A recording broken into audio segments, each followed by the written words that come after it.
Et si la plus belle des courses, c'était pas juste une question de chrono? Si elle se cachait, là, au détour d'une ruelle historique ou au sommet d'un pont qui domine une grande capitale européenne? C'est exactement ça qu'on explore aujourd'hui. Comment on peut transformer le défi immense d'un marathon en une aventure absolument inoubliable. Bref, comment allier la performance sportive et la découverte culturelle. Oui, parce que, soyons clairs, ces courses-là, c'est tellement plus qu'un simple effort physique. C'est une invitation, en fait, une invitation à repousser ses propres limites tout en s'imprégnant de l'âme d'une ville. C'est le genre d'expérience qui marque une vie, vraiment.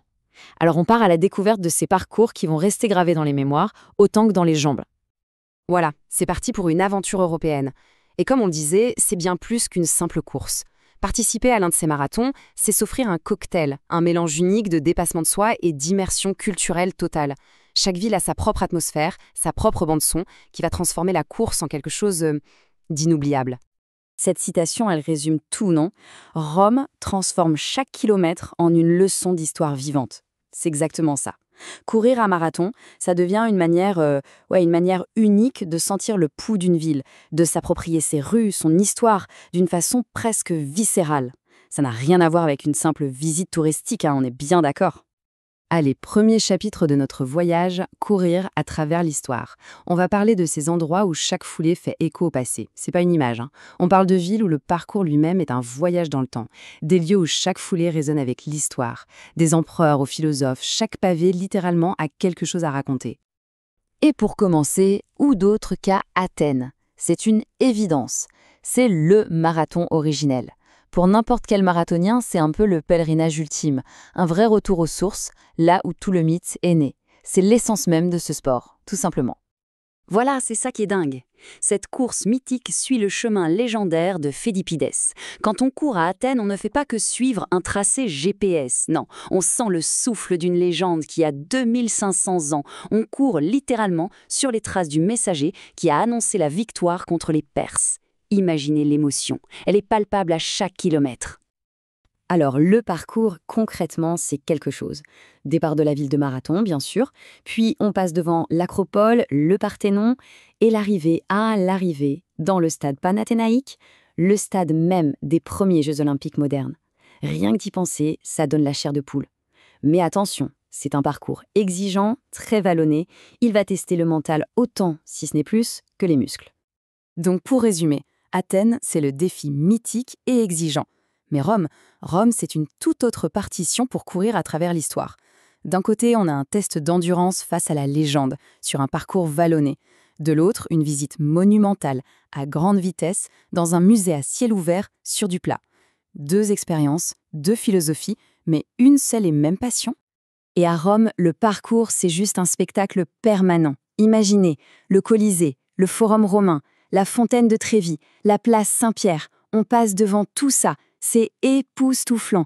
Et le gros avantage, c'est que le parcours est relativement plat, ce qui veut dire que c'est une course parfaite pour aller chercher un chrono, pour chasser un record personnel, tout ça dans un décor absolument grandiose.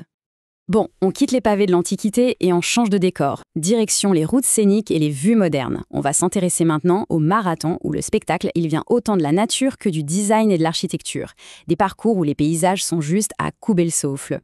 14. Ce chiffre, c'est le nombre d'îles que l'on traverse pendant le marathon Stockholm. 14. Le parcours ne fait pas que passer dans la ville, il la traverse en sautant d'île en île. C'est juste unique en Europe. On a vraiment cette impression de courir sur l'eau. Oui, Stockholm, c'est l'urbanisme qui rencontre la nature. Le parcours, c'est une vraie merveille d'harmonie.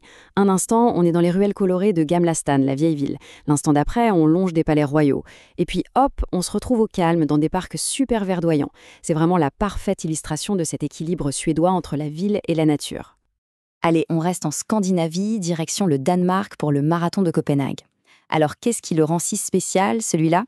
Eh bien, au-delà de son parcours qui est plat et rapide, c'est surtout son atmosphère. C'est une course qui incarne à la perfection un concept typiquement danois, le hygge. Le hygge, qu'est-ce que c'est? En gros, c'est ce concept danois de bien-être, de contentement, de convivialité.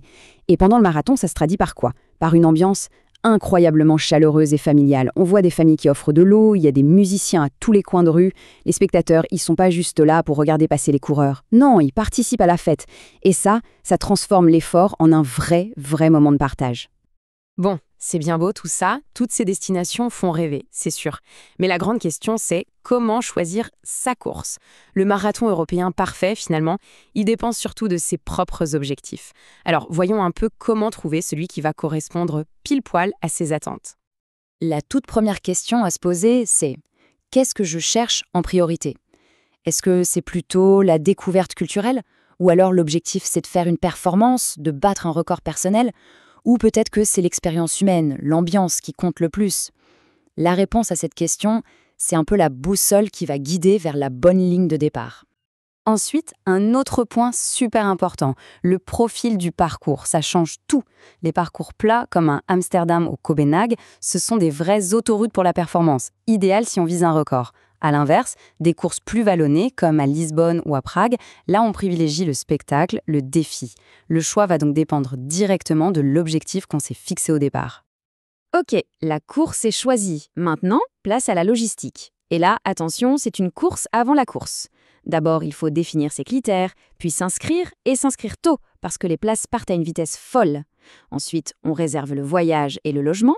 On pense aussi à adapter son entraînement spécifiquement au parcours. Et bien sûr, on prévoit le budget pour que tout ça reste un plaisir et pas une source de stress. Et un dernier conseil, mais il est essentiel. Pour les majors, les courses ultra populaires comme Londres ou Berlin, une simple inscription, ça ne suffit pas. Bien souvent, il faut passer par une loterie, un tirage au sort pour avoir son dossard. Donc, on croise les doigts.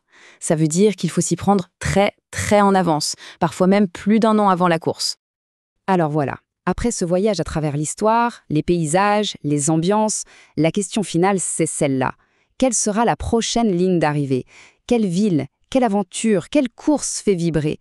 Parce que finalement, le plus beau marathon d'Europe, c'est peut-être tout simplement celui qui allume cette petite étincelle et qui donne une furieuse envie de chausser ses baskets.